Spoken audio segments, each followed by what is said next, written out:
श्री शिवाय नमस्तुभ्यम। हर हर महादेव प्रिय भक्तों, 24 अगस्त सावन के आखिरी सोमवार के दिन कुत्ते को एक चीज़ चुपचाप खिला देना, 1 महीने में करोड़पति बन जाओगे। नमस्कार भक्तों, स्वागत है आपका। भक्तों, ओम नमः शिवाय, हर हर महादेव। भक्तों, क्या आप जानते हैं कि सावन का पवित्र महीना चल रहा है, जो कि अब अंतिम पड़ाव पर आने में बस कुछ ही दिन शेष रह गए। भक्तों, सावन का चौथा और अंतिम सोमवार आने वाला है। अगर आपने भी सावन के इस पवित्र महीने में प्रतिदिन सच्चे मन से शिवलिंग पर एक लोटा जल चढ़ाया है, बेलपत्र चढ़ाया है, धतूरा चढ़ाया है और पूरे सावन सोमवार का व्रत भी रखा है, लेकिन फिर भी आपको रद्दी भर फर्क नहीं पड़ा, आप पूजा पाठ करते हो, बहुत मेहनत करते हो, फिर भी कोई असर देखने को नहीं मिला, बने बनाए काम बिगड़ रहे हैं, व्यापार ठप्प हो गया है, धन आने के सभी रास्ते बंद हो गए हैं, घर में बीमारी कंगाली बनी हुई है, चारों तरफ परेशानी ही परेशानी छाई हुई है। ऐसा लगता है कि माता लक्ष्मी दहलीज तो आती है पर उल्टे पैर वापस लौट जाती है। यह सब वास्तु दोष के कारण होता है, लेकिन घबराने की जरूरत नहीं है, क्योंकि भक्तों आज का ये वीडियो आपके लिए ही है, इसलिए अभी रुक जाइए, निराश होने की जरूरत नहीं है, क्योंकि मैं आपको 24 अगस्त को पड़ने वाले सावन के आखिरी सोमवार के दिन कुत्ते से जुड़ा एक ऐसा गुप्त उपाय बताऊंगा, एक ऐसी गुप्त चीज के बारे में बताऊंगा। अगर उसे सावन के इस पवित्र महीने में 24 अगस्त को पड़ने वाले सावन के आखिरी सोमवार के दिन एक बेहद गुप्त और शक्तिशाली चीज किसी कुत्ते को चुपचाप खिला देंगे, तो आपको करोड़पति, धनवान और समृद्ध बनने से स्वयं विधाता भी नहीं रोक सकते। जी हाँ भक्तों, ये कोई साधारण बात नहीं है। यह सनातन धर्म के गुण, ज्योतिष शास्त्र और प्राचीन तंत्र विधानों पर आधारित एक परम कल्प वृक्ष जैसा महा उपाय है। साथ ही साथ मैं आपको कुछ चमत्कारी और दिव्या वृक्ष के बारे में बताऊंगा, जिनके दर्शन करने मात्र से मनुष्य की किस्मत चमक जाती है, गरीबी खत्म हो जाती है। और अगर इन वृक्षों को छू लेते हो और अपनी कितनी भी पुरानी से पुरानी मनोकामना क्यों न हो, चाहे वो धन को लेकर हो या किसी कारोबार को लेकर, 24 घंटे में पूरे होती है। जो कोई भक्त सच्चे मन से सावन के अंतिम सोमवार के दिन इन वृक्षों को छूकर सच्चे मन से अपनी मनोकामना मांगता है, वो पूर्ण होती हैं। और इतना धन महादेव की कृपा से आता है कि आने वाली 17 पीढ़ी घर बैठकर खा सकते हैं। इसलिए आज ही वीडियो में आपको ऐसे ऐसे उपाय बताने जा रहा हूं, ऐसे ऐसे कुछ गुप्त रहस्य बताने जा रहा हूं, जिन्हें जानना आपके लिए बेहद ही जरूरी है। इसलिए वीडियो के अंत तक जरूर बने रहे। अगर आपने आज मेरे द्वारा बताया हुआ उपाय 24 अगस्त सावन के आखिरी और अंतिम सोमवार के दिन कर लिया, तो आपको करोड़पति, धनवान बनने से विधाता भी नहीं रोक सकता, मैं सौगंध खाता हूं। अगर आप धनवान न बने तो मुझे बताना दोस्तों, ऐसी इस पूरे ब्रह्मांड में कोई नकारात्मक शक्ति या कोई दरिद्रता नहीं बनी जो आपको धनवान बनने से रोक सके। भक्तों, यदि आप सावन के इसी पवित्र महीने में, यदि आपकी किस्मत का ताला वर्षों से जंग खा चुका है, यदि आपके सिर पर कर्जे का पहाड़ टूट पड़ा है, यदि घर में पैसा आता तो है लेकिन टिकता नहीं और बीमारियां आपका पीछा नहीं छोड़ रही हैं, तो आज का ये विशेष कार्यक्रम आपके जीवन की दिशा और दशा दोनों को हमेशा हमेशा के लिए बदलने वाला है। माताएं एवं बहनों तथा सभी समर्पित शिव भक्तों, आज हमारे इस चैनल की वीडियो को शुरू से लेकर अंत तक पूरी एकाग्रता और सच्ची श्रद्धा के साथ जरूर देखना। भूलकर भी इस वीडियो को बीच में छोड़ने की गलती मत करना, क्योंकि आधा अधूरा ज्ञान हमेशा अहितकारी होता है। भक्तों, जैसा कि आपको मालूम होगा कि भगवान भोलेनाथ बड़े ही भोले हैं, एक लोटा जल से ही प्रसन्न हो जाते हैं, लेकिन पूजा के दौरान की गई एक छोटी सी गलती या भूल भोलेनाथ को शीघ्र ही क्रोधित भी कर देती है। इसलिए भूलकर भी ऐसे काम न करें, ऐसी गलतियां न करें जिससे आपकी पूरी पूजा का फल नष्ट हो जाए। इसलिए मैं आपको कुछ गलतियों के बारे में भी इस वीडियो में बताने वाला हूं, जिन्हें भूलकर भी 24 अगस्त सावन के आखिरी सोमवार के दिन नहीं करना है, अन्यथा आपकी पूजा पाठ पर बुरा असर पड़ेगा और सारे किए किराए पर पानी फिर जाएगा। इसलिए भक्तों, अगर आज आपने इस उपाय की बारीकियों को नहीं समझा तो पूरी जिंदगी आपको पछताना पड़ सकता है, क्योंकि सावन का यह पावन महीना और 24 अगस्त का यह अंतिम सोमवार बार बार नहीं आता। यह वीडियो उन सभी माता बहनों और शिव भक्तों के लिए एक वरदान की तरह है जो पूरे सावन सोमवार का व्रत रखते हैं, प्रतिदिन महादेव का ध्यान करते हैं और शिवलिंग पर निष्ठापूर्वक एक लोटा जल अर्पित करते हैं। धार्मिक परंपराओं, पुराणों और वैदिक ज्योतिष शास्त्र में कुत्ते को केवल एक साधारण प्राणी नहीं, बल्कि साक्षात भगवान काल भैरव का वाहन माना गया है। भगवान काल भैरव स्वयं देवादिदेव महादेव के ही एक अत्यंत तेजस्वी, शक्तिशाली और पूजनीय रुद्र स्वरूप हैं। काल भैरव जी को काल का भी काल कहा जाता है, जो अपने भक्तों के जीवन से भय, दरिद्रता, अकाल मृत्यु और पापी ग्रहों के समस्त दुष्प्रभावों को क्षण भर में भस्म कर देते हैं। इसलिए सावन के इस अत्यंत पवित्र अवसर पर और विशेष रूप से 24 अगस्त को सावन के अंतिम और सबसे बड़े सोमवार के दिन किसी भूखे बेजुबान कुत्ते की सेवा करना और उसे पूर्ण सात्विक विधि से प्रेम पूर्वक भोजन कराना अनंत गुना पुण्य देने वाला माना जाता है। मेरे प्रिय भक्तों, आज की इस विस्तृत और विशेष वीडियो में हम आपको अत्यंत गहराई से बताएंगे कि वो कौन सी एक महागुप्त चीज है जिसे सावन के इस आखिरी सोमवार को कुत्ते को खिलाने का विधान हमारे ऋषि मुनियों ने बताया है। इसे किस शुभ मुहूर्त में बनाना है, किस उंगली से इस पर दिव्य सामग्री लगानी है, किस समय और किस गुप्त विधि से कुत्ते को अर्पण करना है तथा इस दौरान किन किन कठोर नियमों और सावधानियों का पालन करना अनिवार्य है ताकि आपकी पूजा, आपकी सेवा और आपके व्रत का पूर्ण फल आपको और आपके पूरे परिवार को प्राप्त हो सके। इसलिए इस महा एपिसोड में अंत तक हमारे साथ बने रहें, क्योंकि आज हम जिस गुप्त वास्तु और गुप्त उपाय की बात करने जा रहे हैं वो आपके जीवन के बंद दरवाजों को खोलने की कुंजी है। भक्तों, वर्ष 2026 में सावन का ये अलौकिक मास अत्यंत शुभ ग्रहों के संयोग के साथ आया है। ये पावन महीना 30 जुलाई से प्रारंभ होकर 28 अगस्त तक चल रहा है। इस दौरान कुल 4 सावन सोमवार का अति दुर्लभ संयोग बना है। उत्तर भारतीय पूर्णिमान पंचांग के अनुसार इस वर्ष के चारों सावन सोमवार की तिथियां इस प्रकार हैं। पहला सावन सोमवार व्रत 3 अगस्त 2026 को पड़ा। दूसरा सावन सोमवार व्रत 10 अगस्त 2026 को हुआ। तीसरा सावन सोमवार व्रत 17 अगस्त 2026 को संपन्न हुआ। और अब आने वाला चौथा तथा सबसे मुख्य एवं अंतिम सावन सोमवार व्रत 24 अगस्त 2026 को है। दोस्तों, ये 24 अगस्त का अंतिम सावन सोमवार पूरे सावन महीने की सिद्धि प्राप्त करने का सबसे बड़ा दिन है। सावन का जो महीना और सोमवार का दिन होता है वो भगवान भोलेनाथ और श्री हरिनारायण दोनों की असीम कृपा प्राप्त करने का दिव्य द्वार होता है। जब सावन का महीना अंतिम पड़ाव पर होता है तो ब्रह्मांडीय ऊर्जा अपने उच्चतम शिखर पर होती है। इस समय पृथ्वी पर जल तत्व और वायु तत्व में एक अलौकिक स्पंदन होता है। यह पावन समय व्यक्ति के जीवन में दुर्भाग्य को सौभाग्य में बदलने, व्यापार में अटके हुए पैसे को वापस पाने, सफलता, अपार समृद्धि और हर अधूरी मनोकामना को पूर्ण करने का सुगम मार्ग प्रशस्त करता है। सावन के इन पवित्र दिनों में भगवान शिव जी के साथ साथ भगवान श्री विष्णु जी और लक्ष्मी नारायण की भी संयुक्त रूप से विशेष पूजा अर्चना की जाती है। हो सकता है कि आप पूरे साल भर मंदिर न जा पाते हो या पूरे साल भर श्री विष्णु और महादेव जी की उतनी विधिवत पूजा आराधना न कर पाते हो, लेकिन यदि आप चाहते हैं कि पूरे साल भर की भक्ति और पूजा पाठ का संपूर्ण फल आपको केवल एक ही दिन में मिल जाए तो वह चमत्कारिक अवसर है। 24 अगस्त सावन का आखिरी सोमवार, ये पूरा ही समय त्रिमूर्ति और आद्य शक्ति को समर्पित होता है। इसीलिए भक्तों, ऐसे अलौकिक और दुर्लभ मौके को अपने हाथ से कभी मत जाने देना। 24 अगस्त 2026 का ये पावन अवसर यदि आपके हाथ से निकल गया तो आपको पूरे 1 वर्ष तक प्रतीक्षा करनी पड़ेगी। सावन के इस महीने में और 24 अगस्त के दिन यदि आप इस गुप्त उपाय को कर लेते हैं तो यदि आप वर्षों पुराने कर्ज के बोझ तले दबे हैं, यदि आपके घर में पैसा आता तो है लेकिन पानी की तरह बह जाता है, यदि घर की शांति भंग हो चुकी है और बीमारियां खत्म होने का नाम नहीं ले रही हैं, तो आज चैनल पर हम आपको एक ऐसा गुप्त आध्यात्मिक रहस्य बताने जा रहे हैं जो आपको किसी सामान्य किताब या साधारण चर्चा में नहीं मिलेगा।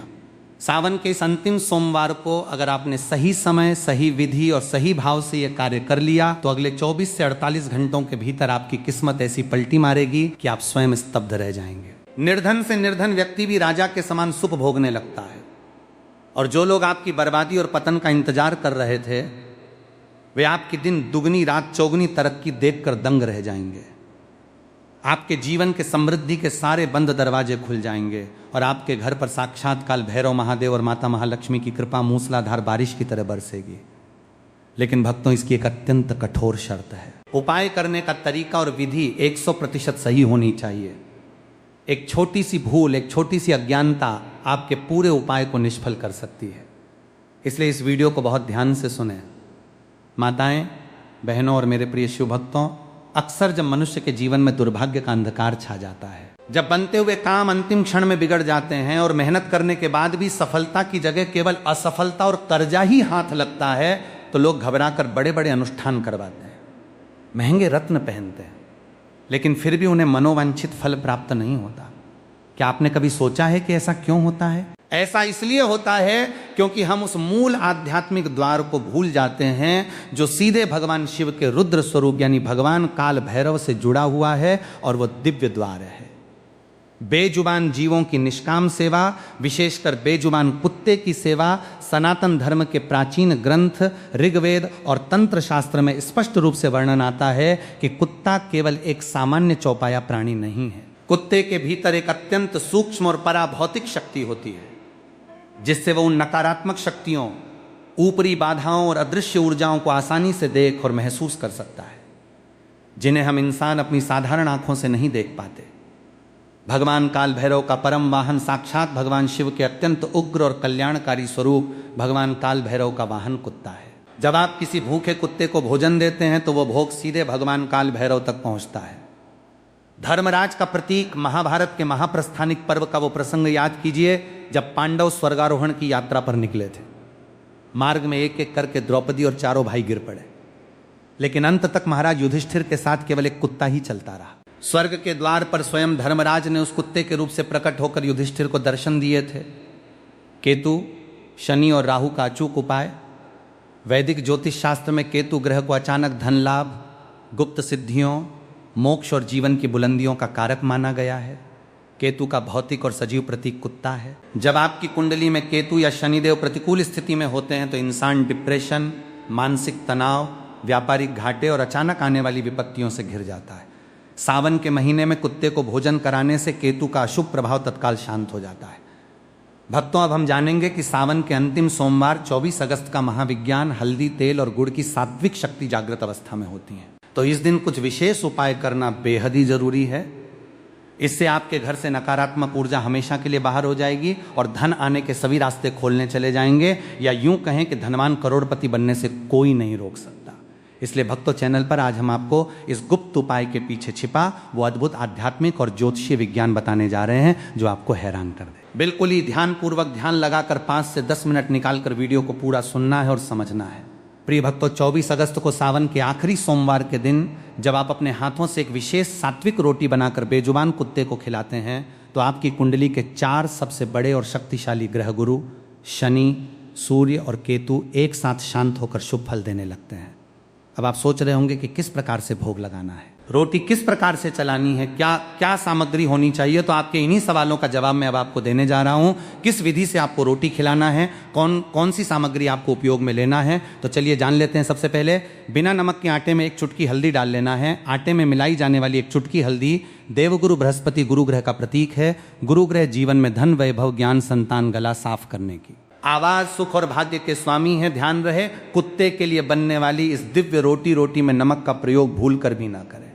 नमक डालने से कुत्ते के स्वास्थ्य पर भी प्रतिकूल प्रभाव पड़ता है और ज्योतिषीय दृष्टि से गुरु का प्रभाव भी समाप्त हो जाता है।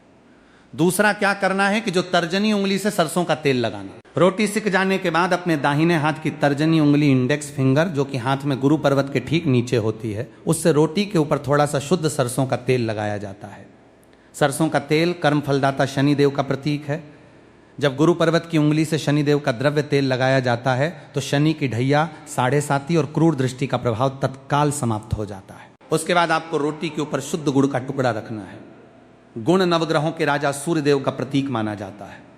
सूर्यदेव आत्मा, मानस, सम्मान, पद प्रतिष्ठा, नौकरी और अच्छे स्वास्थ्य के कारक हैं। जब गुड़ का मीठा टुकड़ा उस रोटी पर रखा जाता है तो सूर्य और गुरु की सकारात्मक ऊर्जा उस भोग में समाहित हो जाती है। उसके बाद आपको केतु कुत्ते को भोग अर्पण करना है। जब हल्दी, गुरु, सरसों का तेल, शनि और गुड़ सूर्य से सुसज्जित ये दिव्य रोटी केतु के प्रतीक यानी कुत्ते के पेट में जाती है तो ब्रह्मांड में एक अत्यंत शक्तिशाली अलौकिक ऊर्जा चक्र का निर्माण होता है। ज्योतिष शास्त्र में इसे गणेश योग और राजयोग का नाम दिया गया है। ये योग दरिद्र से दरिद्र व्यक्ति के जीवन से भी गरीबी का नामो निशान मिटाने की क्षमता रखता है। चलिए वक्त अब सबसे महत्वपूर्ण बात पर चर्चा करते हैं। 24 अगस्त सावन का आखिरी सोमवार के दिन कुछ विशेष उपाय करने की जरूरत होती है, तो उसकी मैं आपको बिल्कुल ही सरल और संपन्न करने की सटीक और प्रामाणिक विधि बताने जा रहा हूं। लेकिन अगर अभी तक आपने चैनल को सब्सक्राइब नहीं किया है तो जरूर ही कर लें, ताकि आने वाली जितनी भी नई वीडियो के नोटिफिकेशन सबसे पहले आपको प्राप्त हो। साथ ही साथ चैनल पर नए हैं तो इस चैनल से जुड़े जाना, क्योंकि इस पर वो समस्त जानकारी आपको बताई जाती है जो प्रत्येक व्यक्ति के लिए उपयोगी होती है। अगर जानकारी आपको जरा सी भी पसंद आए तो वीडियो को लाइक करें और अपने आरुषी पड़ोसी रिश्तेदारों को शेयर करें, ताकि और लोगों का भी भला हो सके। तो चलिए जान लेते हैं भक्तों, किसी भी धार्मिक उपाय का पूर्ण फल तभी प्राप्त होता है जब उसे पूरी विधि, सही समय और पवित्र मनस्थिति के साथ किया जाए। 24 अगस्त सावन के अंतिम सोमवार के दिन आपको इस विधि का पालन अक्षरश करना है। प्रातःकाल उठने का नियम 24 अगस्त की सुबह सूर्योदय से पूर्व ब्रह्म मुहूर्त में उठे, अपने हाथों की हथेलियों के दर्शन करें और धरती माता को प्रणाम करें। पवित्र स्नान व वस्त्र शौच आदि से निवृत्त होकर स्नान करें। स्नान के जल में एक चुटकी हल्दी या थोड़ा सा गंगा जल अवश्य मिलाएं। स्नान के पश्चात स्वच्छ पीले, लाल या सफ़ेद रंग के सात्विक वस्त्र धारण करें। इस दिन काले या नीले रंग के कपड़े पहनकर ये उपाय कदापि ना करें। रसोई घर की शुद्धता, अपने घर के रसोई घर को अच्छी तरह साफ करें। ये रोटी आपको स्वयं अपने हाथों से बनानी है। घर के किसी नौकर या अन्य व्यक्ति से यह कार्य न करवाएं। आटा गूंथना और रोटी सेकना। ताजे गेहूं के आटे में एक चुटकी हल्दी मिलाएं और शुद्ध जल से आटा गूंथ लें। तवे पर एक सुंदर सात्विक रोटी सेकें। ध्यान रहे, रात का बचा हुआ बासी आटा या बासी रोटी इस सिद्ध उपाय में पूरी तरह वर्जित है। सामग्री लगाना। रोटी सिक जाने पर उसे एक स्वच्छ थाली में रखें। अपने दाहिने हाथ की तर्जनी उंगली से उस पर थोड़ा सा सरसों का तेल लगाएं और उसके ऊपर गुड़ का एक छोटा सा टुकड़ा रख दें। 24 अगस्त सावन के अंतिम सोमवार की सुबह हल्दी, सरसों के तेल और गुड़ से युक्त दिव्य रोटी किस प्रकार तैयार करनी है। अब सबसे महत्वपूर्ण बात आती है, उस दिव्य रोटी को किस स्थान पर, किस समय और किस अलौकिक मंत्र का जाप करते हुए बेजुबान कुत्ते को समर्पित करना है। अक्सर लोग उपाय तो कर लेते हैं, लेकिन देने का तरीका गलत होने के कारण उन्हें उसका पूर्ण लाभ नहीं मिल पाता। इसलिए इस विधि को बहुत ध्यान से समझें। समय का सही चयन 24 अगस्त की सुबह सूर्योदय के पश्चात से लेकर प्रातः 9 बजे के बीच इस उपाय को संपन्न करना सबसे उत्तम माना जाता है। यदि प्रातःकाल संभव न हो तो सावन के अंतिम सोमवार की संध्या समय प्रदोष काल में भी ये उपाय किया जा सकता है। सिद्ध मंत्र का गुप्त जाप जब कुत्ता वो रोटी खाने लगे तो आप उससे थोड़ी दूरी पर खड़े हो जाएं। अपने दोनों हाथ जोड़ें और मन ही मन अत्यंत श्रद्धा के साथ इस अलौकिक मंत्र का निरंतर जाप करते रहें। कुत्ते का चयन, रोटी लेकर घर से बाहर निकलें। प्रयास करें कि आपको कोई अनाथ या गली का आवारा कुत्ता, स्ट्रे डॉग मिल जाए। ध्यान रहे, ये कुत्ता किसी का पालतू पेट नहीं होना चाहिए। यदि आपको कोई काला कुत्ता मिल जाता है तो यह सोने पर सुहागा है, क्योंकि काले कुत्ते में भगवान काल भैरव की ऊर्जा का विशेष प्रभाव होता है। लेकिन यदि काला कुत्ता न मिले तो किसी भी भूरे, सफेद या चित्त कवरे कुत्ते को भी ये रोटी दी जा सकती है। जब तक कुत्ता उस रोटी का अंतिम टुकड़ा न खा ले तब तक आपको मन ही मन इस मंत्र का जाप करते रहना है। यह मंत्र भगवान काल भैरव की असीम अनुकंपा को जागृत करता है और आपकी कुंडली के समस्त पापी ग्रहों के दुष्प्रभाव को तत्काल भस्म कर देता है। घर लौटने का नियम, जब कुत्ता पूरी रोटी खा ले तो मन ही मन भगवान काल भैरव और महादेव को प्रणाम करें। इसके बाद आपको पीछे मुड़कर बिल्कुल नहीं देखना है। सीधे अपने घर आएं और घर में प्रवेश करने से पहले अपने हाथ और पांव स्वच्छ जल से धो लें। उपाय करते समय ध्यान रखने योग्य कठोर सावधानियां भक्तों, धार्मिक सिद्धियों और वास्तु उपायों में नियमों का पालन करना अत्यंत आवश्यक होता है। सावन के अंतिम सोमवार 24 अगस्त को ये उपाय करते समय इन मुख्य बातों का विशेष ध्यान रखें। मौन धारण करना, मौन व्रत। घर से रोटी लेकर निकलने से लेकर कुत्ते को रोटी खिलाकर वापस घर लौटने तक किसी भी व्यक्ति से बातचीत न करें। रास्ते में कोई मिले तो केवल इशारे से काम चलाएं, लेकिन मुख से शब्द न निकालें। बासी सामग्री का निषेध। रोटी बनाने के लिए आटा बिल्कुल ताजा गूंथना है। रात के बचे हुए आटे या बासी रोटी का प्रयोग इस सिद्ध उपाय में पूरी तरह वर्जित है। यदि कुत्ता रोटी ना खाए तो क्या करें? यदि कुत्ता रोटी सूंघ कर छोड़ दे या ना खाए तो निराश ना हो। इसका अर्थ है कि आपके कर्मों का प्रारब्ध थोड़ा भारी है। उस रोटी को उठाकर किसी गाय को खिला दें या किसी बहते जल में प्रवाहित कर दें और अगले दिन पुनः प्रयास करें। 3.3 सावन मास के 4 दिव्य देव वृक्ष मात्र स्पर्श से दरिद्रता का नाश। दोस्तों, सावन का यह पावन महीना केवल उपायों का ही नहीं बल्कि प्रकृति की दिव्य शक्तियों से जुड़ने का भी महाअवसर है। सावन के महीने में और विशेष रूप से 24 अगस्त के अंतिम सोमवार को यदि आप इन 4 पवित्र देव वृक्षों के दर्शन करते हैं और उन्हें स्पर्श करके प्रणाम करते हैं तो साक्षात ब्रह्मा, विष्णु और महेश तीनों देवों की कृपा आपके घर में धन धान्य के भंडार भर देती है। श्री बेलपत्र का वृक्ष बेलवाटरी स्कंद पुराण के अनुसार बेल के वृक्ष में माता पार्वती, माता लक्ष्मी और स्वयं भगवान शिव का वास होता है। सावन के अंतिम सोमवार को बेल वृक्ष की जड़ में थोड़ा सा जल अर्पित करें। उसकी छाया में खड़े होकर ट नमः शिवाय का जाप करें और वृक्ष को स्पर्श करके अपनी मनोकामना कहें। इससे वर्षों पुरानी दरिद्रता का नाश होता है। वट वृक्ष बरगद का पेड़, वट वृक्ष दीर्घायु, स्थिरता और वंश वृद्धि का प्रतीक है। सावन सोमवार के दिन बरगद के वृक्ष को दोनों हाथों से स्पर्श करके प्रणाम करने से व्यापार में आ रही रुकावटें दूर होती हैं और अकाल मृत्यु का भय समाप्त होता है। नीम का वृक्ष, नीम के वृक्ष में साक्षात मां दुर्गा और आरोग्य शक्ति का वास माना गया है। सावन के दिनों में नीम के वृक्ष को स्पर्श करने से शरीर के समस्त रोग, बीमारियां और घर की नकारात्मक ऊर्जा समाप्त हो जाती है। आम का वृक्ष, आम का पेड़ शुभता और मांगलिक कार्यों का प्रतीक है। सावन सोमवार को आम के वृक्ष को जल चढ़ाकर स्पर्श करने से घर में सुख, समृद्धि और मांगलिक कार्यों के योग बनते हैं। विशेष संदेश एवं समापन। माताएं, बहनों और मेरे प्रिय शिव भक्तों, 24 अगस्त सावन का आखिरी सोमवार आपके जीवन में एक नया सूर्योदय लेकर आने वाला है। सच्चे मन, निष्ठा और श्रद्धा के साथ किया गया ये छोटा सा बेजुबान जीव की सेवा का उपाय आपकी 7 पीढ़ियों के दरिद्र दोष को समाप्त कर सकता है।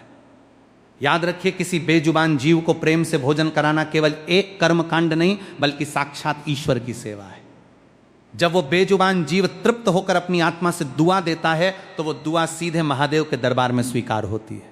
तो चलेगा। तो अब जानते हैं कुछ विशेष गलतियों के बारे में। कुछ भूल अगर जाने अनजाने में हो जाती हैं तो उसे कैसे बचाना है इस प्रकार की गलती। वैसे तो करना ही नहीं चाहिए, अगर फिर भी हो जाती हैं तो उसके क्या उपाय हैं। सावन का आखिरी सोमवार केवल सावन के महीने का अंतिम सोमवार नहीं माना जाता, बल्कि भगवान शिव की आराधना के लिए इसे विशेष श्रद्धा और संकल्प का दिन माना जाता है। इसलिए इस दिन की गई पूजा में छोटी सी असावधानी भी भक्तों के मन में चिंता पैदा कर देती है। खासकर जब हम शिवलिंग पर जल, दूध, बेलपत्र, फूल, भस्म और दूसरी पूजन सामग्री अर्पित करते हैं तो ये जानना बहुत जरूरी हो जाता है कि कौन सी वस्तु किस प्रकार चढ़ानी चाहिए और किन चीजों को शिवलिंग पर चढ़ाने से बचना चाहिए। कई बार भक्त पूरी श्रद्धा से पूजा करते हैं लेकिन जानकारी के अभाव में ऐसी सामग्री शिवलिंग पर चढ़ा देते हैं जिसे उनकी परंपरा में अर्पित करना उचित नहीं माना जाता। इसलिए अगर आप भी सावन के आखिरी सोमवार को शिवलिंग का अभिषेक करने वाले हैं तो इस बात को बिल्कुल ध्यान से समझिए, क्योंकि पूजा में केवल सामग्री महत्वपूर्ण नहीं होती बल्कि उसे चढ़ाने का तरीका, मन की शुद्धता और श्रद्धा भी उतनी ही महत्वपूर्ण मानी जाती है। सबसे पहले बात करते हैं उन चीज़ों की जिन्हें शिवलिंग पर चढ़ाते समय विशेष सावधानी रखनी चाहिए।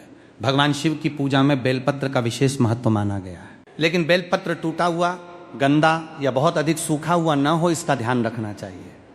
इसी तरह शिवलिंग पर केतकी का फूल चढ़ाने से कई धार्मिक परंपराओं में मना किया गया है। इसके पीछे शिव पुराण से जुड़ी एक प्रसिद्ध कथा भी बताई जाती है। वहीं तुलसी दल को भी सामान्य शिव पूजा में शिवलिंग पर चढ़ाने से बचने की परंपरा है।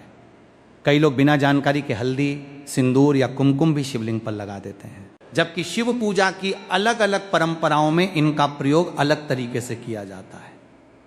इसलिए केवल यह सोचकर कि हर शुभ वस्तु भगवान को चढ़ाई जा सकती है, कोई भी सामग्री शिवलिंग पर नहीं चढ़ानी चाहिए।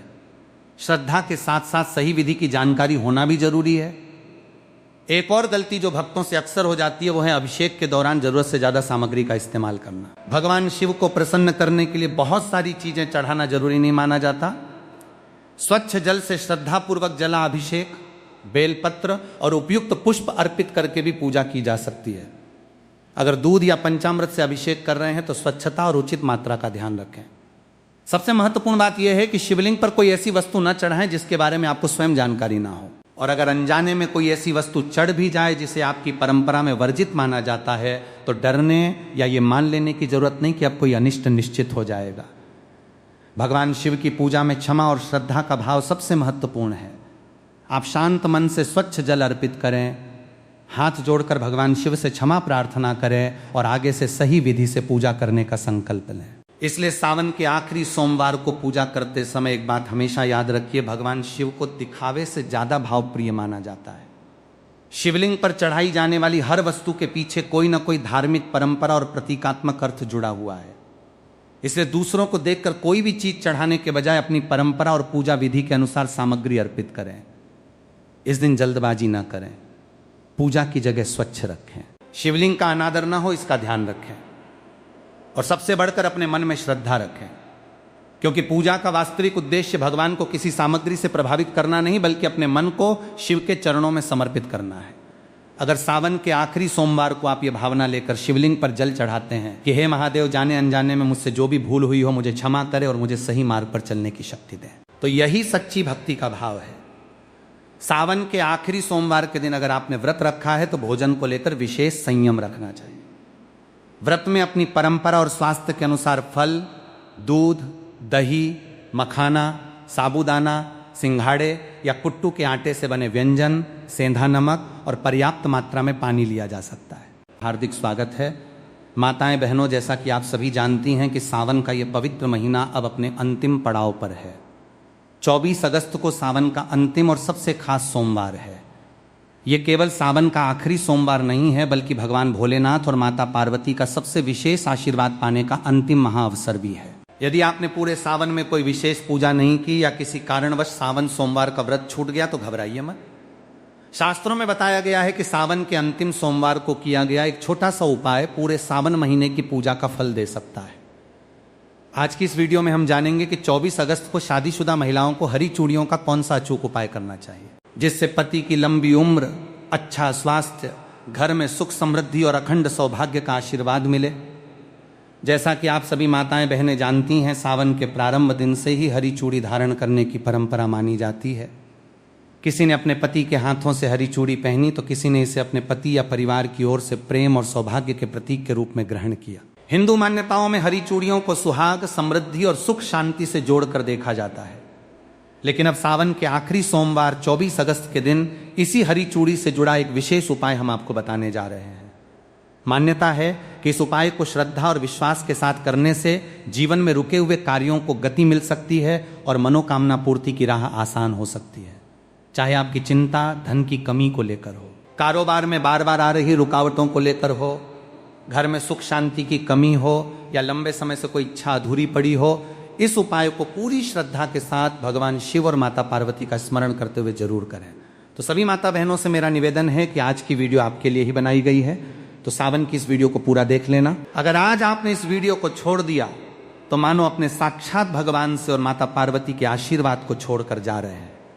क्योंकि भक्तों, आज की इस वीडियो में हम विस्तार से जानेंगे सावन चूड़ियों का धार्मिक महत्व क्या है, इन्हें सावन महीने में खरीदने का शुभ दिन कौन सा है, पहनने का सही समय क्या है, किन दिनों में भूल कर भी इन्हें नहीं खरीदना चाहिए, और तो और जिन्होंने सावन के प्रारंभ में ही हरी चूड़ी खरीदी है, हाथों में धारण किए पहनी हुई है, तो उनका क्या करें।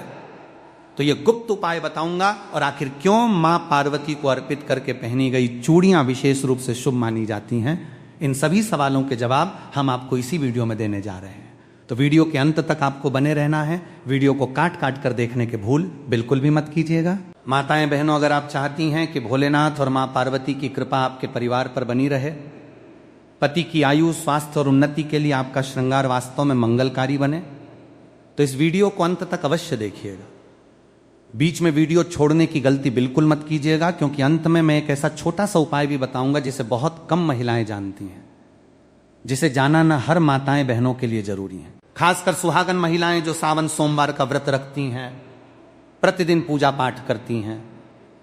अगर आप भगवान भोलेनाथ और मां पार्वती में श्रद्धा रखते हैं, विशेष रूप से आज हम बात करेंगे सावन के महीने में पहनी जाने वाली हरी चूड़ियों के उस आध्यात्मिक और वैज्ञानिक रहस्य के बारे में, जिसका सीधा संबंध माता पार्वती के अखंड सौभाग्य से और भगवान शिव की प्रसन्नता से जुड़ा हुआ है। अक्सर महिलाएं बाजार जाती हैं, हरे रंग की खूबसूरत कांच की या मेटल की चूड़ियां खरीदती हैं, उन्हें पहन लेती हैं और सोचती हैं कि उनका श्रृंगार पूरा हो गया। लेकिन क्या कभी आपने ये जानने का प्रयास किया कि आखिर क्यों मां पार्वती को हरी चूड़ियां इतनी प्रिय हैं? क्यों शास्त्रों में सावन के अंतिम सोमवार को हरी चूड़ियों का दान करने और उन्हें सिद्ध करके धारण करने की परंपरा बनाई गई है? और आखिर वो कौन सी ऐसी एक छोटी सी भूल है जो 90% महिलाएं चूड़ी पहनते समय कर बैठती हैं, जिसके कारण उनकी पूजा का शुभ फल उन्हें प्राप्त नहीं होता, बल्कि घर में अनचाहा तनाव और आर्थिक तंगी आने लगती है? इन्हीं सवालों का जवाब मैं आपको उसे वीडियो में दूंगा, और कुछ तो उपाय के बारे में बताऊंगा। जिन महिलाओं ने हरी चूड़ी पहनी है तो वो 24 अगस्त के दिन उसे उपाय को कर लेंगे तो उसका बेड़ा पार हो गया। मानो तो वीडियो को अभी लाइक कर दीजिए, कमेंट में पूरे विश्वास के साथ लिखिए ओम नमः शिवाय, और यदि आप चैनल पर नए हैं तो चैनल को जरूर ही सब्सक्राइब करके बेल आइकन अवश्य दबा दीजिए, ताकि सावन व्रत पूजा और सनातन धर्म से जुड़ी ऐसी महत्वपूर्ण जानकारियां सबसे पहले आपको मिलती रहे। चलिए बिना समय गंवाए शुरू करते हैं। मेरी प्यारी माताएं बहनों, आज मैं आप सबसे एक छोटी सी बात पूछना चाहता हूं। जैसे ही सावन का महीना प्रारंभ हुआ तो क्या आपके मन में भी एक अलग ही आनंद नहीं जागता? क्या ऐसा नहीं लगता कि फिर से भगवान भोलेनाथ के मंदिरों में घंटियों की ध्वनि गूंजेगी, शिवलिंग पर जल चढ़ेगा, घर घर में ओम नमः शिवाय का जाप होगा, और हर सुहागिन अपने पति के सुख, सौभाग्य और लंबी आयु की कामना करते हुए मां पार्वती का आशीर्वाद मांगेगी। यदि आपके मन में भी ऐसा भाव आता है तो समझ लीजिए कि केवल एक परंपरा नहीं बल्कि आपकी श्रद्धा की सबसे सुंदर अभिव्यक्ति है। लेकिन बहनों, श्रद्धा जितनी पवित्र होती है उतना ही आवश्यक होता है। सही ज्ञान, कई बार हम पूरी निष्ठा से पूजा करते हैं, पूरे मन से व्रत रखते हैं, 16 श्रृंगार भी करते हैं, फिर भी मन में कहीं ना कहीं ये प्रश्न रह जाता है कि आखिर वो शांति, वो कृपा और वो आनंद क्यों महसूस नहीं हो रहा। माताएं, बहनों, जैसा कि आपको मालूम होगा कि हिंदू धर्म में जिस महिला की शादी हो जाती है तो वो 16 श्रृंगार धारण करती है। जिस प्रकार 16 श्रृंगार महिला की सुंदरता में 4 चांद लगा देता, इस प्रकार सावन में की गई एक छोटी सी गलती या पति द्वारा लाई गई एक गलत चीज पहन ली जाती है, जिसे भगवान शिव क्रोधित अवस्था में लौटते हैं तो इसका असर पूरे परिवार पर देखने को मिलता है और सभी इच्छाएं अधूरी रह जाती हैं जिसकी हमने कामना की थी। ऐसा क्यों होता है? क्या भगवान हमारी पूजा स्वीकार नहीं करते? नहीं, भगवान तो अपने भक्त का प्रेम देखते हैं। उनके लिए सोना चांदी, बड़े बड़े चढ़ावे या महंगे आभूषण नहीं, बल्कि भक्त का निर्मल मन सबसे बड़ा उपहार होता है। लेकिन हमारे आरसी मुनियों ने एक बात और समझाई है। उन्होंने कहा कि जब श्रद्धा और सही विधि दोनों साथ चलती हैं तब पूजा का पुण्य और भी अधिक फलदायी माना जाता है। यही कारण है कि आज हम एक ऐसी छोटी सी बात पर चर्चा करेंगे जिसे बहुत सी महिलाएं अनदेखा कर देती हैं। वो बात है सावन की हरी चूड़ियां। बहनों, आपको यह सुनकर आश्चर्य होगा कि हर साल हजारों महिलाएं पूरे उत्साह से हरी चूड़ियां खरीदती हैं, लेकिन उनमें से अधिकांश को यह पता ही नहीं होता कि इन्हें खरीदने का शुभ समय क्या माना जाता है, किस दिन पहनना उचित माना जाता है और पहनने से पहले कौन सा छोटा सा धार्मिक कार्य करना चाहिए। और अगर जिन महिलाओं ने खरीद ली है और हाथों में पहने हुए हैं तो उन चूड़ियों का क्या करें? अगर चूड़ी टूट जाती है तो उसका क्या करें? क्या कचरे में फेंक देना सही होगा या फिर दूसरी चुड़ैल लगाकर पहनना होगा? आज की पूरी चर्चा इसी विषय पर है। इसलिए मैं आपसे निवेदन करता हूं कि इस वीडियो को बीच में छोड़कर मत जाइए, क्योंकि आज की इस वीडियो में आपको हरी चूड़ी से जुड़ा हुआ सावन के अंतिम सोमवार के दिन एक ऐसा गुप्त और रहस्य उपाय बताने जा रहा हूं जिसे जानकर आपकी रूह तक आप जाएगी। कितनी भी पुरानी मनोकामना क्यों ना हो, वो 24 घंटे में पूरी होगी। पूरे सावन सोमवार का फल मात्र 24 घंटे में प्राप्त होगा और गरीबी तो खत्म होगी ही, साथ में धन आने के इतने रास्ते खोलेंगे कि आने वाली 17 पीढ़ी घर बैठकर खाएंगे। इसलिए वीडियो को पूरा देखें। क्या पता आज आपको ऐसी बात पता चले जो आपने पहले कभी विस्तार से न सुनी हो। यदि आपके हृदय में भोलेनाथ और मां पार्वती के प्रति श्रद्धा है तो वीडियो को अभी एक लाइक अवश्य कर दीजिए। कमेंट बॉक्स में पूरे विश्वास के साथ लिखिए ओम नमः शिवाय। और यदि आप सनातन धर्म, व्रत, पूजा, त्योहार और धार्मिक परंपराओं से जुड़ी ऐसी ही उपयोगी जानकारियां नियमित प्राप्त करना चाहते हैं तो हमारे चैनल को जरूर ही सब्सक्राइब करके बेल आइकन भी दबा दीजिए ताकि आने वाली कोई भी महत्वपूर्ण वीडियो आपसे छूट ना जाए। बहनों, क्या आपने कभी इस बात पर ध्यान दिया? आज का यह वीडियो विशेष रूप से उन महिलाओं के लिए तैयार किया गया है जो अपने पति की लंबी आयु चाहती हैं, जो चाहती हैं कि उनके घर में कभी अन्न और धन की कमी न हो और जिनके दाम्पत्य जीवन में छोटी छोटी बातों को लेकर क्लेश या तनाव बना रहता है। तो आइए बिना किसी विलंब के अपने मन को शांत करके भगवान भोलेनाथ और मां पार्वती के चरणों में ध्यान लगाते हुए आज की इस पावन चर्चा की शुरुआत करते हैं। यदि आपके हृदय में अपने आराध्य शिव पार्वती के प्रति जरा सी भी श्रद्धा है तो अभी के अभी वीडियो को एक लाइक अवश्य कर दीजिए। चैनल को सब्सक्राइब करके बेल आइकन दबा दीजिए और कमेंट बॉक्स में पूरे विश्वास और भक्ति के साथ 3 बार लिखिए हर हर महादेव, जय मां पार्वती, जय नमः शिवाय। मेरी प्यारी बहनों, आइए सबसे पहले यह समझते हैं कि सावन का अंतिम सोमवार यानी 24 अगस्त का दिन इतना विशेष और फलदायी क्यों माना गया। शास्त्रों में शिव और शक्ति के मिलन की गाथा अत्यंत दिव्य रूप से वर्णित है। जब माता पार्वती ने भगवान शिव को अपने पति के रूप में प्राप्त करने के लिए हजारों वर्षों तक कठोर तपस्या की थी, तब उन्होंने अन्न, जल और पत्ते तक का त्याग कर दिया था। प्रचंड गर्मी, भीषण सर्दी और मूसलाधार बारिश में भी मां पार्वती निष्काम भाव से केवल त नमः शिवाय का जाप करती रहीं। जब सावन का महीना अपने अंतिम चरण में पहुंचा तब भगवान भोलेनाथ माता पार्वती की इस निश्चल भक्ति और अटूट धैर्य को देखकर अत्यंत प्रसन्न हुए और उन्होंने मां पार्वती को दर्शन देकर उन्हें अपनी अर्धांगिनी के रूप में स्वीकार करने का वरदान दिया।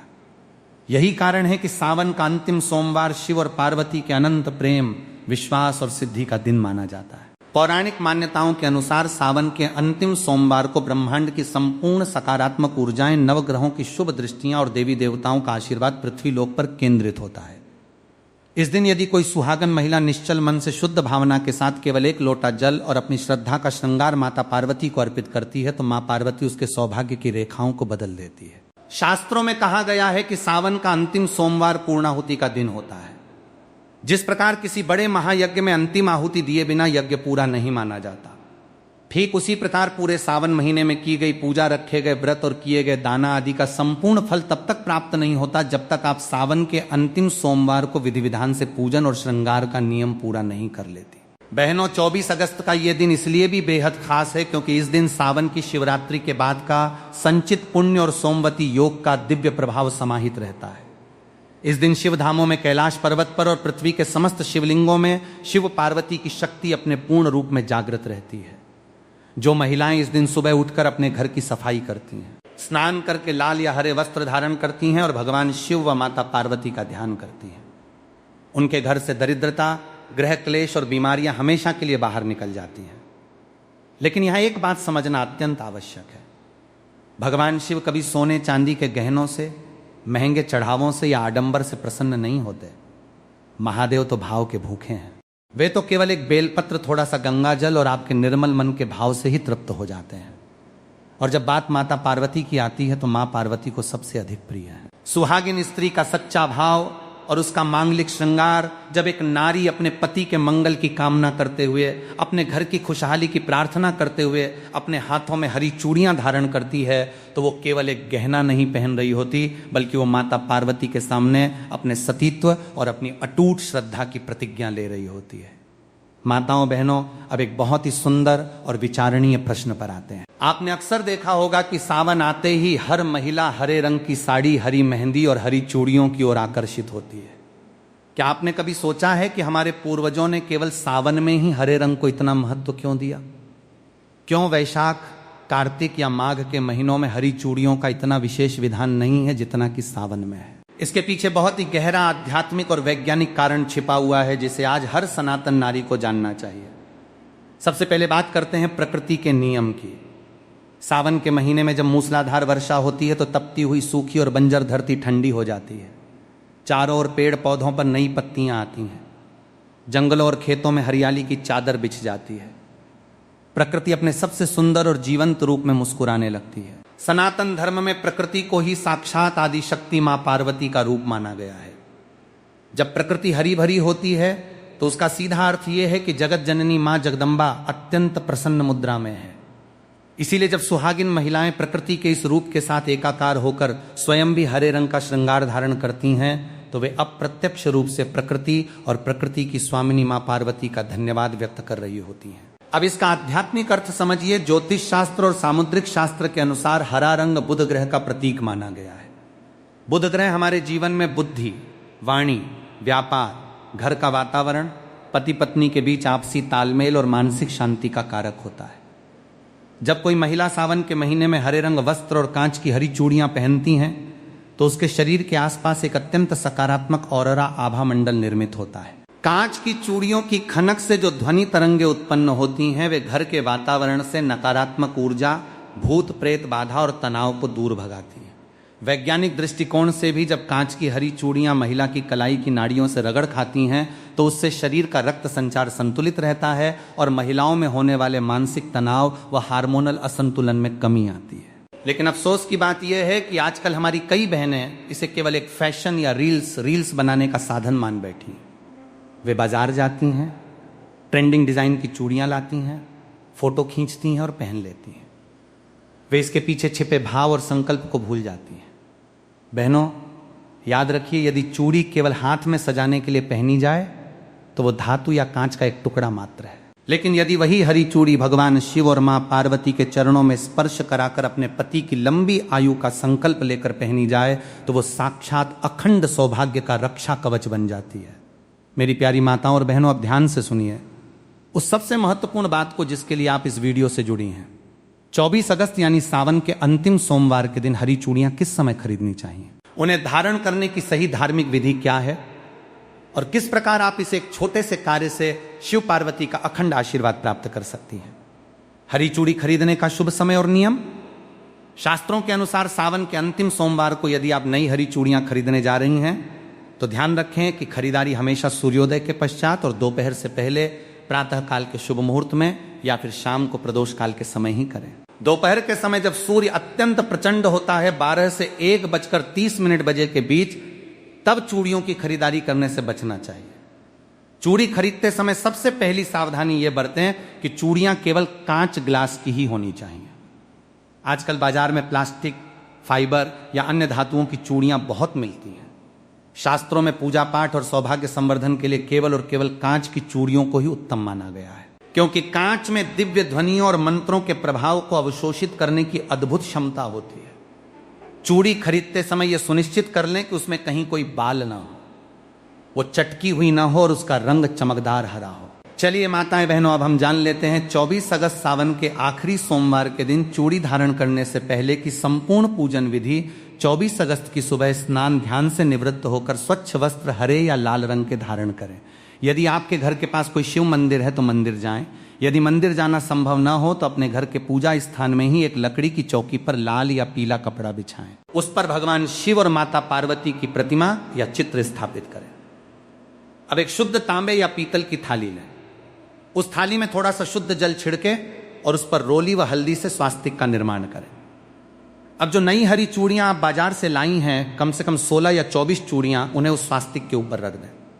इसके बाद चूड़ियों पर थोड़ा सा गंगा जल या शुद्ध जल छिड़क कर उन्हें पवित्र करें। फिर चुटकी भर हल्दी, थोड़ा सा कुमकुम और अक्षत बिना टूटे हुए चावल उन चूड़ियों पर अर्पित करें।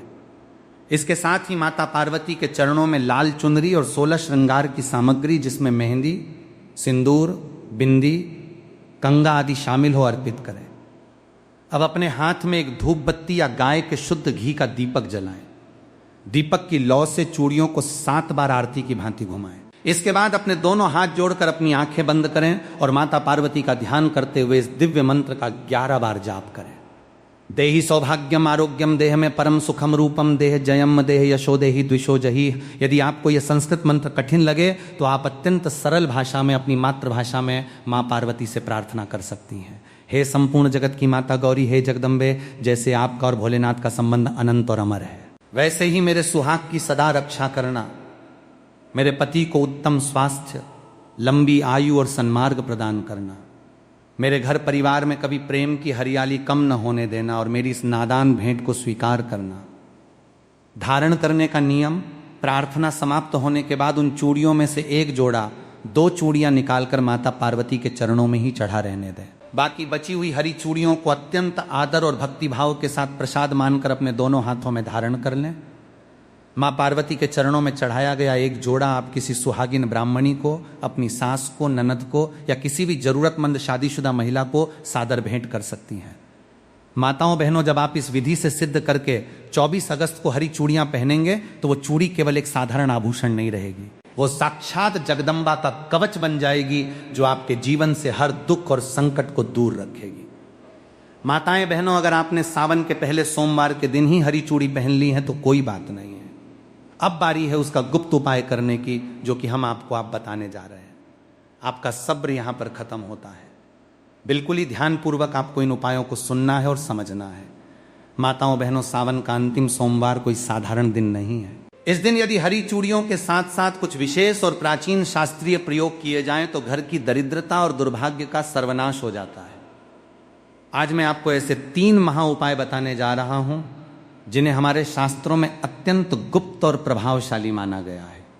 पहला प्रयोग, अखंड सौभाग्य और पति की तरक्की का उपाय। यदि आपके पति का व्यापार ठीक से नहीं चल रहा है, वे लंबे समय से नौकरी की तलाश में हैं या उनके बनते बनते काम अंतिम समय में बिगड़ जाते हैं, तो 24 अगस्त को यह उपाय अवश्य करें। विधि, सावन के अंतिम सोमवार की शाम को प्रदोष काल में 5 कांच की हरी चूड़ियां, 5 बेलपत्र बिना कटे फटे और एक साबुत हल्दी की गांठ लें। इन तीनों चीजों को एक हरे कपड़े में बांधकर पोटली बना लें। इस पोटली को भगवान शिव और पार्वती के सामने रखें और 108 बार ते नमः शिवाय का जाप करें। पूजा के बाद इस पोटली को ले जाकर अपने पति के कार्यस्थल की तिजोरी में या अपने घर के धन स्थान पर रख दें। यह उपाय आपके पति के जीवन से रुकावटों को हटाकर सफलता के नए द्वार खोल देता है। दूसरा प्रयोग अदाम्पत्य क्लेश दूर करने का चूड़ी प्रयोग। यदि पति पत्नी के बीच बात पर झगड़ा होता हो, प्रेम समाप्त हो गया हो और घर में हमेशा अशांति का माहौल रहता हो, तो ये उपाय आपके लिए किसी रामबाण से कम नहीं है। विधि 24 अगस्त के दिन 16 हरी चूड़ियां और 16 लाल चूड़ियां मिलाकर एक सुंदर सेट बनाएं। इन चूड़ियों को किसी शिव पार्वती मंदिर में ले जाएं। वहां जाकर मां पार्वती को सिंदूर लगाएं और उसी सिंदूर से अपने माथे पर तिलक करें। इसके बाद उन चूड़ियों को मां पार्वती के चरणों में अर्पित करके प्रार्थना करें कि आपके घर के क्लेश शांत हो। पूजा के बाद उन चूड़ियों में से आधी हरी और आधी लाल चूड़ियां स्वयं पहन लें और बाकी आधी चूड़ियां किसी सुहागन स्त्री को दान कर दें। यह उपाय पति पत्नी के बीच खोए हुए प्रेम और विश्वास को पुनर्जन्म देता है। तीसरा प्रयोग आरोग्य और लंबी आयु का महा उपाय। यदि घर में कोई सदस्य लंबे समय से बीमार है या आपको स्वयं शारीरिक कष्ट रहता है तो सावन के अंतिम सोमवार को हरी चूड़ी और हरे मूंग का यह प्रयोग करें। विधि 24 अगस्त को एक मुट्ठी साबुत हरा मूंग और एक जोड़ी हरी चूड़ी लें।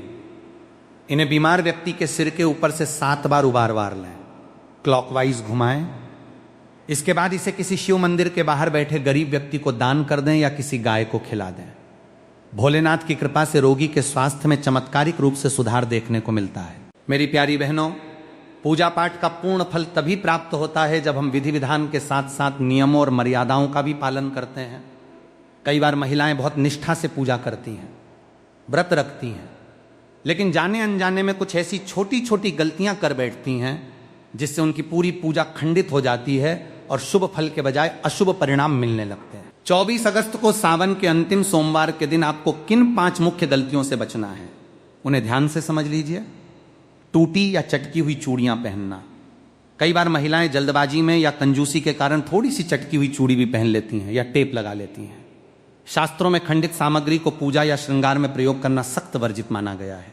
चटकी हुई चूड़ी दरिद्रता और अकाल मृत्यु का भय लाती है। यदि चूड़ी पहनते समय टूट जाए तो उसे तुरंत उतार कर बहते जल में प्रवाहित कर दें या मिट्टी में दबा दें। उसे घर में न रखें। काले या भूरे रंग का प्रयोग। सावन के अंतिम सोमवार को सुहागिन महिलाओं को भूलकर भी काले, गहरे, भूरे या स्लेटी, ग्रे रंग के वस्त्र या चूड़ियां नहीं पहननी चाहिए। काला रंग शनि और राहु का प्रतीक माना जाता है जो मांगलिक कार्यों में बाधा उत्पन्न करता है। इस दिन केवल हरा, लाल, पीला या गुलाबी रंग ही धारण करें। मासिक धर्म पीरियड में श्रृंगार का नियम, यदि 24 अगस्त को किसी बहन को मासिक धर्म पीरियड्स आ जाएं तो वे शारीरिक रूप से मंदिर न जाएं और ना ही पूजा की सामग्री को स्पर्श करें।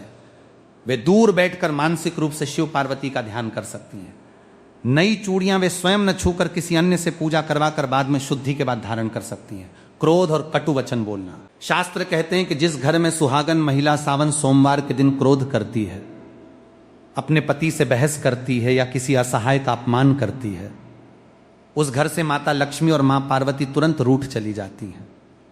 आपका श्रृंगार तभी सार्थक है जब आपकी वाणी में भी चूड़ियों जैसी मधुरता हो। सूत की या अशुद्ध हाथों से चूड़ी छूना। बिना स्नान किए भोजन बनाने के बाद बिना हाथ धोएं या अशुद्ध अवस्था में नई चूड़ियों को स्पर्श न करें। चूड़ी सुहाग का प्रतीक है। इसका आदर करना ईश्वर का आदर करने के समान है। मेरी प्यारी माताओं, बहनों और समस्त श्रोताओं, सावन का ये पावन महीना अब हमसे विदा ले रहा है, लेकिन भोलेनाथ और माता पार्वती की कृपा कभी समाप्त नहीं होती। 24 अगस्त का ये अंतिम सोमवार आप सभी के जीवन में खुशियों की एक नई सुबह लेकर आए, यही हमारी चैनल की ओर से ईश्वर के चरणों में प्रार्थना है। याद रखिए, ईश्वर को प्रसन्न करने के लिए किसी बड़े आडंबर, धन दौलत या दिखावे की आवश्यकता नहीं है। यदि आपके पास नई हरी चूड़ियां खरीदने के पैसे न भी हों तो भी चिंता मत कीजिए। आप पुरानी हरी चूड़ियों को ही साफ करके सच्चे मन से मां पार्वती के सामने रखकर प्रार्थना कर लेंगी तो भी मेरी मां जगदम्बा उतनी ही प्रसन्न होंगी, क्योंकि भगवान केवल आपके मन का निर्मल भाव देखते हैं।